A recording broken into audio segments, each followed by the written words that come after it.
Welcome to the Digible Dudes podcast. I'm David, and I'm here with Reid. Reid. All And right, Nicole. we're and with Nicole. Yeah, so the three of us just spent some time last week out at NAA, so we thought we'd do a quick recording to talk through what our experience was like and any takeaways that we had. Reid, we weren't originally planning to go to NAA. Like we had, I guess, our journey with NAA was the first year. I think Nicole and I guess, just sort of didn't actually attend. We were just in the city and then had some meetings outside of it. Then we went and we sponsored it when it was here in Denver. And then, of course, NA was, we had signed up for a large sponsorship, but it was canceled. And then this year we weren't planning to go until last minute when I guess you started getting blown up by some folks asking if we could be there and handle some meetings. So I don't know. Do you have anything you want to talk through that process? Are you glad that we ended up flying in last minute?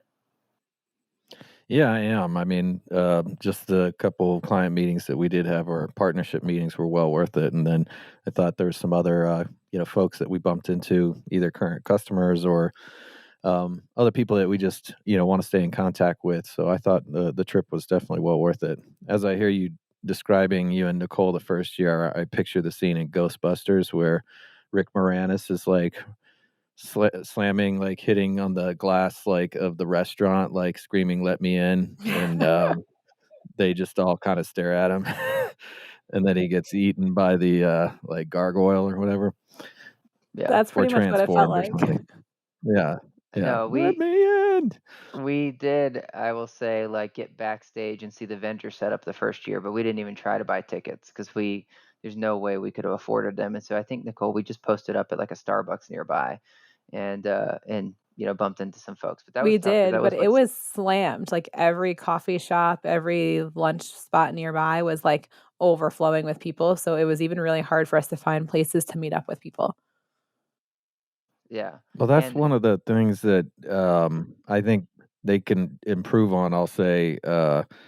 But I don't know what you do about that, because these giant convention centers are where they are. They're usually, smack dab in the middle of downtown or a different district of downtown, and there's limited meetup spots. And that's just seems silly, but it's more about commercial real estate, not, like, I'll just say for us in Colorado, like a Rhino or Lodo or something like that, where there's just be a ton of places. So you end up really congested, and everybody's like tripping over themselves, like trying to find tables just to have conversations. So I wish inside the McCormick place, which is where this was in Chicago, that they just had, I don't know, more opportunities for that inside, because then you wouldn't be everybody hustling like back and forth between sessions and all that stuff. So just feedback for, I guess, Apartmentalize folks.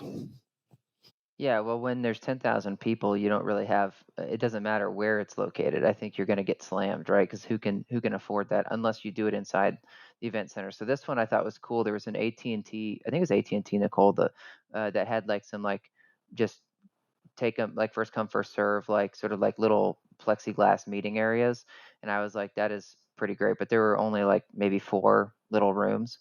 But shout out to AT&T Fiber because I thought that was super cool of them. And then this year, obviously, we bought tickets at the last minute, not as a vendor, just to attend. But Reid, I know you were only there for a day and a half, and Nicole and I were there for, I guess, 2.5 days.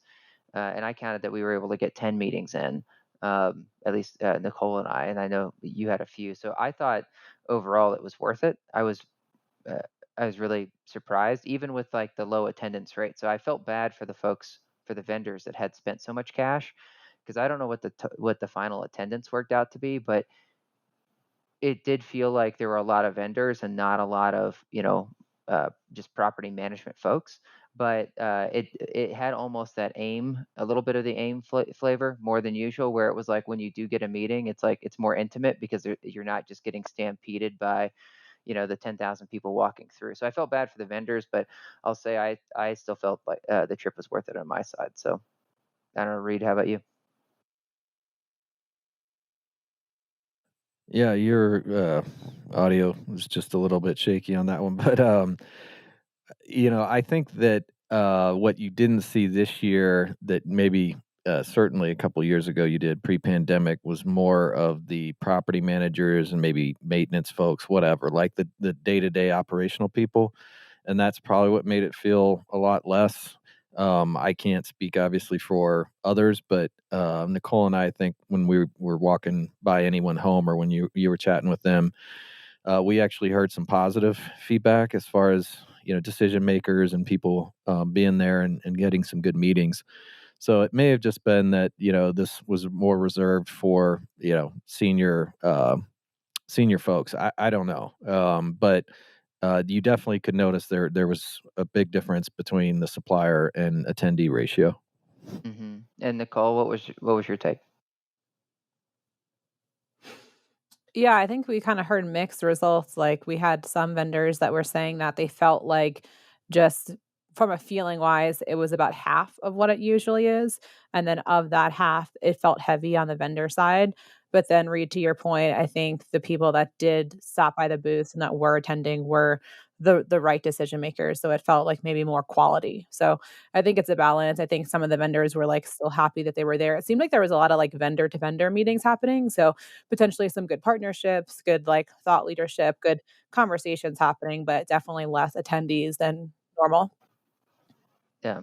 Yeah, and just quickly to add to vendor, um, it was right as I was leaving when the three of us were going to grab some sushi on my way out that we saw, and I don't remember who the three companies were, but we had those big charter buses out in front of the hotel at the Marriott, and there's three vendors sharing, I guess, or sponsoring like one of the buses, and I did hear, and of course, what else were we going to do, right? Like some of these vendors who weren't getting as much time with attendees, it did leave the opportunity to have a lot of, I'll say, strategic conversations about how people could collaborate, work together, which I think is great. It just makes me wonder: will we see more of those types of collaborative or joint sponsorships, co-op sponsorships? I don't know how NAA treats that. And David, I feel like you mentioned maybe you spotted that a year or two ago, where it was a combined booth. But I really like the idea of that, especially when it makes sense. I mean, if it's us standing by a laundry service provider or something, that would be weird. But if we were together with a funnel or with an anyone home or a knock or whoever it is, like that could be really interesting and cool because it's like if I walk in, it's like, oh, you guys do talk to each other and you actually like have kind of a combined like opportunity here for me to listen to. I think that would be a really cool, I guess, outcome of all these suppliers spending this much time together. Yeah, well, if we were together with a funnel, I feel like we may cause some people indigestion because their pink and our pink is just a little bit off, enough where it's not where it's cool. It's not like 80s cool or something. It would be more of like causing, you know, some stomach indigestion. Is that a Yeah, well, and then you got Pepto Bismol, which is in fact Yeah. pink. So That's our handout, our swag handout. Well, Nicole, how do you that's feel right. about next year? Like, would you now? Do you feel like because we've gone back and forth on NAA, and if it's worth it, do you feel it's worth a booth for us in particular, or would you go again as an attendee? But what's your take on it? If things are the same next year, let's say the variant keeps things kind of sparse. Well, before you said, if things are the same next year in terms of, like, the variant and attendees, I was thinking it absolutely makes sense for us to have a booth, if only for the coordination. I think I was telling you both, like, I'm just not good at, like, event planning, like, last minute, we were trying to set up a bunch of meetings, it would have been so much easier to just be like, swing by the booth, and so I think there is value in that of, like, having a permanent spot where people can come meet, we have tables set up, we can, like, grab people as they come by, so I think there's definitely value in having a booth there, if only for obviously like the meeting spot, but then, branding and getting in front of new clients as well. But I do like the idea of like us just committing to the booth and having a staple spot there. hmm Reed, do you feel any different? No, I just for the three of us, I prefer to be able to float, both to kind of see who else is out there. I really wanted to and was bummed that I didn't get to join some of the sessions. I completely agree with Nicole though, as far as meetings. it's the best way. I mean, the best, yeah, way to approach it. So I'd prefer, and obviously we can do this next year. We withdrew mainly, because we weren't sure about attendees and ROI.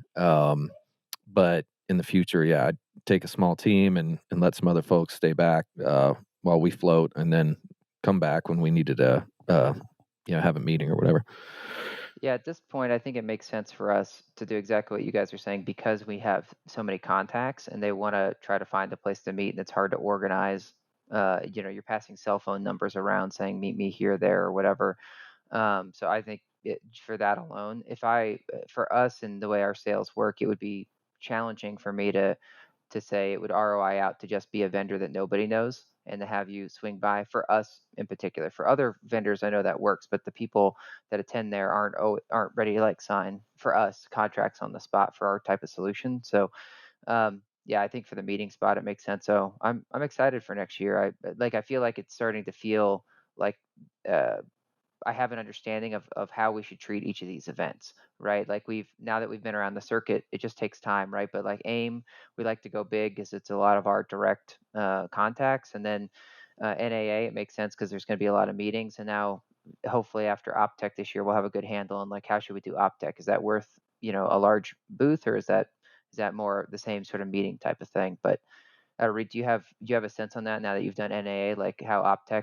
Because they actually, funny enough, they just reached out to us on Monday, asking for what kind of sponsorship or how we were going to attend.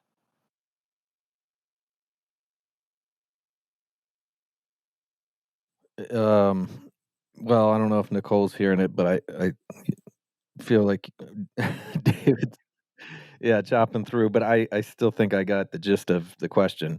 I think OpTech will treat as we had planned, which is do a decent sized booth um, and then yeah, float around. I mean, I still feel like for Digible, especially this stage of where we're at as a company, that is probably our best event. Um, Not to hurt, Dennis's feelings over there at AIM, because it's also a great event for us to be around marketers, but the direction that we're going, both with partnerships, but as well as just like, I guess our value proposition is getting more and more directed towards the owners and investors and operators. Yeah, cool. I was going to say, just as far as the opportunities, and I would say this exists or could, at all these conferences, is there's always stuff like the speed dating, right? Where it's like, hey, get in front of decision makers for vendors. I would really love that with other partners. I mean, back to the collaboration and trying to move things forward in this industry, which is a big part of our vision, at Digital. We just want to be a part of that. And you do a great job, obviously, David, and have gotten to know a lot of folks that are adjacent to us, you could say. But why not do that with more just C-suite, I guess, or senior leadership? So, I don't need to talk to the sales rep, I'll say, of whoever, like vendor X. But it has been really valuable and I think so good and healthy for the industry to enable, those types of conversations. And over time they're going to happen, I guess. But why not create an environment, or in these events, an opportunity for them to speak to each other, and even have panels about partnerships that have been really effective. It's just there's such a church and state vibe to these conferences, and we laughed about that a little bit. Where it's like, hey, if you're wearing a t-shirt and tennis shoes, you're in this class, clearly the vendor class, and if you have on a business suit, you're somebody I want to talk to. You're a customer. And I think they can do a better job of, I guess, integrating. And then, like I said, I'd love something that's actually devoted. It's like, hey, we're spending all this money on these conferences, right? The suppliers are the ones that are fueling this. Why don't you spend a little more time connecting us, and not just the whole church and state, with the clients, I guess, on the property side. Yeah, it's funny because they do treat it like it's totally, it, as if it's like they pretend like the vendors aren't a thing, that they're not the ones basically supporting it. Because even when we walked in there, you were asking Reid, like, you wondered how much revenue was coming from ticket sales versus from vendors. Like, is this like 60% supported by vendors? And so you make a great point that there's not like even a vendor conference, right? That at least that's big. Like they should kind of have a Right. track for that. Yeah, I mean, I know our local apartment association tries to do some supplier stuff there, but I haven't seen that at NAA. And I remember when Joshua Tree put on, the folks that did AIM, they put on a session one year that was virtual, that was about, if you're on the vendor side, how you can start investing in apartment funds. Like if you're a vendor supplier, like you're touching this industry, but the vendors don't know how to basically like invest their own retirement money in properties. And I just thought that was so cool that they were approaching it that way. So that is great feedback for NAA. Um, and also, most of the clients, when we talk to them, like, oh, what session are you here? What are you most excited about? They'll say, no, I didn't really come for the sessions. I came to meet different vendors and see what's new out there. So that's why they attend. They want to see the vendors, not necessarily as much the sessions, at least the folks I'm talking to. Yeah. Well, as speaking as a vendor, whenever we talk to people, it's almost always productive, positive. It's not territorial or um, I don't know. I'll say artificial. Some of that, of course, is I guess our style, but more often than not, I feel like, we're not alone here, like in that we want to play nice, we want to talk to other folks and see if there's opportunities to either learn from each other or actually like build real strategic partnerships.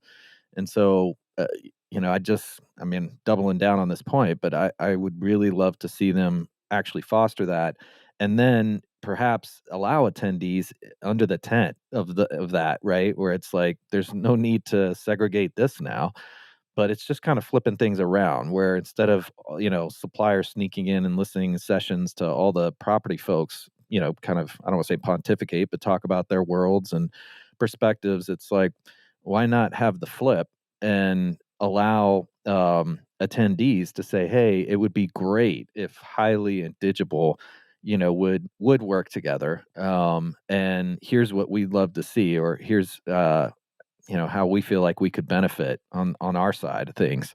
So I'll leave it there. I just yeah, it would be really cool if they could deliver something like that, and I don't know if they ever will. Maybe it's one more opportunity for the Digital Summit if we ever get big enough to pull something like that off. Yeah. Well, Nicole, any final thoughts, I guess, on NAA? I know I went to just a couple different sessions, so I can say, at least tagging on to Reid for a second. But I went to a session that was moderated by 30 Lines, and met up with I think it's Mike is his name afterwards, and the founder, and he said, hey, that there's enough competition to go around. I'm not worried about us stepping on each other's toes, but we should talk and see if there's more that we could do together. So it just makes your point, Reid, that it's not territorial and people are really wanting to help one another. But yeah, Nicole, do you have anything else that you'd want to add or cover? Well, I guess I can further support that point. I did go to only one session. It was the future of AI, and it was Aaron from Origin Investments, and he was on the panel, and he actually hit that pretty hard. He was basically talking about just collaboration and all boats rising and how we can learn from each other within the industry, and how at Origin, like what prop tech that they're using to kind of help set their properties apart. And so I think there are definitely key players in this space that do believe in this like collaborative, fostering this environment where the industry can rise together. So it was just encouraging to hear that too. Well, I'll say, and this tees up a little bit, I guess, our own summit. But one of the things that I observed, and I'll say kind of at a surface level, but still seemed pretty apparent to me, that consumerization is having a real impact on these conferences. Where, as we were talking to the Origin group or after Aaron finished his session, and God forgive me, is it Chris And um, Ken. and Ken? Yeah, and they seem to be honed in on some of the and I just caught a snippet of that, but some of the new providers, and I think it was like, I don't want to say smart locks or something, And self-guided tours, they were talking about that too, where that just is a dominant thread now. It's like, what do we do? What do we need to do to compete? And then when they come to these events, that's who they're really focused on learning who, from, like, what new technology is out there that could create a differentiator for our group, and at the very least not leave us behind. And the conversation I had with those guys was like, how do you know, what research are you doing to determine whether it's worth investing? Because a lot of these decisions are not small one-offs, right? And not all, but many of them do think more in terms of their enterprise or their portfolio. And so it's like, if we're gonna adopt smart technology or build that in, it's got to be there all the time. And so, funny, because they were like, we're probably a little lighter than we'd like to be as far as what we're, the kind of research, we are getting access to or doing on our own to say whether we're too early, or whether we're right where we need to be, or whether we should wait another year or two. And self-guided tours was where we really were spending more time. And that one is like, how, is it going to be 2 or 3 more years? And we already have heard, obviously, from Georgiana and um, from Pinwheel, from Jennifer, that they are seeing a lot of momentum. So that probably tells somebody like Origin something, where it's like, if they're having those conversations, where it's not, this is the time.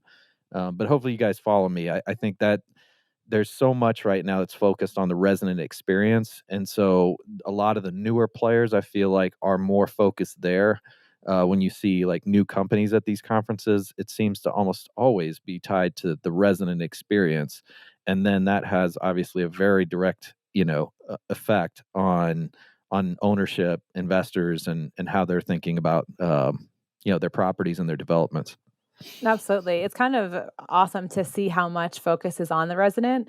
Like the session I went to, they talked a lot about the Aura score, the online reputation score, essentially, and how they were using that metric to basically tie up all of the consumerization that we're talking about. So amenities, smart locks, virtual tours. And some of the data they had was that properties with higher Aura scores have a 70% higher application conversion rate than properties with lower Aura scores. So I thought that was an interesting metric to look at, because it really just ties everything together, on how much basically like NOI the property is getting. So another thing they brought up was properties with lower Aura scores. They spend more on recruiting because they have a really hard time recruiting for maintenance people. So maintenance workers don't want to work there because typically that means they don't take care of the building. There's low reputation scores, and so if you have a higher Aura score, you're spending less to recruit people. So it was just fascinating how they kind of like stuck on that metric. And yes, it's not perfect, but it's a step forward to figuring out how to kind of tie everything back together. Yeah, it's funny. That didn't click for me, Reid, about the consumer experience, but you're right. Like all the new startups are basically, at least what I see, it seems like the predominant amount of them are focused on the sort of the front end experience versus like the back end. And I don't know if maybe that's because like with Yardi, RealPage, and Trada, you've kind of just always had all of these back end systems where the money was coming from before, and now maybe people feel like it's too hard, whatever, startup founders feel it's too hard or something to get involved. But that's interesting. And then to your point, Nicole, there is a lot around, like I heard more at this conference around survey tools, like how are you doing your customer surveys, and what are you doing with that data, than I'd ever heard before. Kind of surprised me actually, because I know Lurch, or chief data officer, was always curious to do more on-site resident surveys. But I just was thinking to myself at the time, there's no one's got has a budget for that. No one, they just aren't, focused there. They don't have a research budget. And I know, Reid, with our early program, Simul Search, where we would go out and do focus groups. I was like, I don't know how many people would pay for this.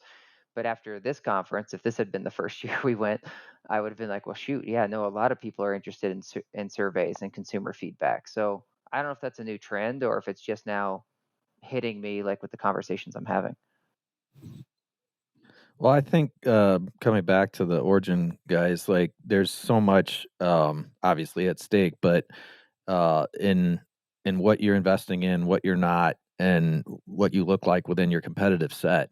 And so it seems, I guess, sensible to me that surveys, I don't want to say are making a comeback because they've always been there, but that there's a higher focus there as folks are really wanted to get validation about the strategies that they're ultimately going to market with. I think what's really fascinating and is probably just kind of starting is that you're going to see more focus on usage statistics than on surveys. And that's part of what's happening with all the tech hitting is you'll actually get to see through analytics, with smart technology, with like AI leasing agents, self-guided tours, all that stuff has now data that you don't have to survey on. And so you can just pull the data and say, hey, is this the right strategy for us? Are we making hay on, what we did like with the smart homes or the smart locks? All that stuff, is now cloud based, or the majority is. And even better is you now have folks that are trying to be data aggregators and like connect the dots and say, here, I can show you this whole ecosystem of your data. And a lot of this is going to be usage statistics on your resident that will help inform whether you want to continue to invest in, A, B, and C, like amenity. Yeah, well, that's a great point. Like, one thing that hasn't we've seen with like web apps and our own website, you can watch the consumer journey and set up different event triggers. And theoretically, you could start to do that too if you built your entire consumer stack together, right? Like if you had one app that they rent the amenities from, if you have a smart lock that basically engages with that. Now, there's be a lot of like privacy concerns and making sure that you are handling the data appropriately. But you're right, you could see how often someone uses that gym or doesn't use the gym, and then you could start to use that in your renewal um, campaigns with them, right? Personalizing it back to them to say like, hey, yeah, no, I know we're raising rates by $50 a month, but you know, you go to the gym 6 days a week, and that's worth X membership dollars or something. I mean, you probably wouldn't get that nitpicky with people, but you could start to understand like how they're using the different amenities and how they may be valuing those compared to other folks. Yeah, you can All be right. more transparent about why why rents have raised. I think that can be powerful, to the extent, I guess, that residents would wanna hear that stuff. But before we finish on NAA, you did have a lot of conversations, and I'm curious for Nicole too, but, we didn't frame it quite this way, but top 2 or 3 takeaways from the event. Obviously, we covered some good ground, in particular on, like, the collaboration element and the consumerization, but anything else that stood out for the 2 of you, like, either in conversations you had or just general observations, since you guys did have another day there? I I can mean, one of the start. first thing that comes to Oh, mind for me, is just like how can we as Digible and as close as the partnerships that we do have with our clients, how can we get a better understanding of what like property technology is basically part of their portfolio stack or at each property? I feel like we should be marketing that.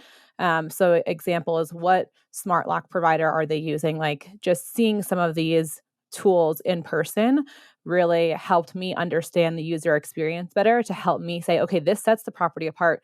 We should build a campaign around this. We should promote this on social. And so, as in depth as we are with our kickoff calls, intake forms, there's just stuff that we don't know, which quickly led us to be like, how can we tour every property, which is not scalable. But seeing some of these providers actually at the conference in person, I think really helped me get a different perspective. So that was a huge takeaway from some of the meetings we had is like, this is great material for us. We should be promoting this in ad copy. And so I am definitely thinking differently about how we're promoting basically the customer experience for our properties. yeah, in particular, Latch was the smart lock company. We went to their happy hour afterwards, and I could not believe how excited everybody was about Latch. Like everybody at the happy hour was like, "Have you seen the hardware? It is just the slickest lock I've ever seen." And I was thinking to myself, like, I've never thought locks were ugly, but I guess it's obviously really important for people to have a more modernized looking lock as well as user experience. So I remember Nicole, you were like, they're at a lot of our properties Latch, but you weren't aware of it. So that's how do we start to uh, Right. pull out some of these details? And we kinda Eh did, like, an on-the-spot brainstorm, like, sorry, just quickly finishing that thought, like, the account rep for Latch with shared clients were like, "Hey, how can we make a TikTok campaign? How can we promote this?" And so just that collaboration, the vendor-to-vendor partnerships, like, really is gonna help us overall see success for the property. So I thought that was really interesting. yeah. And for me, one of my great takeaways was I just think we're better, the three of us, at networking than we used to be. Like we used to just go to things, show up, and like kind of hope we'd bump into people. We might email some people ahead of time, but it was always hard to organize. So I don't know if it's because like we've got a little bit more of a reputation now or what, but I emailed a few different people and immediately they're like, yes, let's meet up. Versus before we'd go there and kind of feel like, well, I'm not sure how we're going to fill the time. So I guess for our own development, I feel like we've grown a lot in that capacity. Um, and then for the sessions, I thought it was interesting. Like the couple of sessions I went to, and then that I asked some clients about, like what they had seen or what were they most impressed by. They were like, yeah, the sessions are fine, but I could take it or leave them. So it just reinforced that the clients are there to have conversations with other suppliers or to learn from that type of networking more than they're there because they want to attend the AI session or whatever. Like they'll go to it if they have some dead time, but really they're not there to like sort of audit these different like micro classes. They're there to really connect with other people. And so that I don't know, that was beneficial for me. Yeah, and I think we have an opportunity actually on this podcast, and not not this alone, but to help promote some of these companies, like a Latch, because they're probably not thinking, as Nicole's pointing out, how can we be better about marketing these kinds of new technologies or um, amenities, whatever it may be. And I don't think they're thinking about marketing. And so classic opportunity of like, why don't we spend more time with those types of folks and help promote them? And obviously they can help promote us in the process. So I'd look forward to having like the founder or somebody from Latch on the show and just hear more about their journey and all that stuff. And then also if they can provide any usage statistics. Right now, I feel like where we spent the most time is on the AI leasing agent, which or it's been very common thread. And I'm still curious to know on that one, like how consumers are feeling about that, and we've obviously talked to Perk, we've talked to BetterBot, you're seeing it with Funnel, Yardi, like everybody's going down this path, but how are residents feeling about it? Because I'll speak more, I'll use my Verizon example, but nothing's more aggravating than trying to communicate with the chatbot from Verizon, like whether I'm purchasing something or whether I just have an issue. I actually still prefer to talk to somebody. But if you're only looking at the data on does this help, improve our lead conversions or the amount of leads, then it probably is a slam dunk. But there is the other side of that. So um, kind of a tangent there, but just well, that's what I'm about, tangents. Reid, is there any bot or text message, whatever system that you will use or that you will dive into, or are you always like, I just want to get somebody on the phone?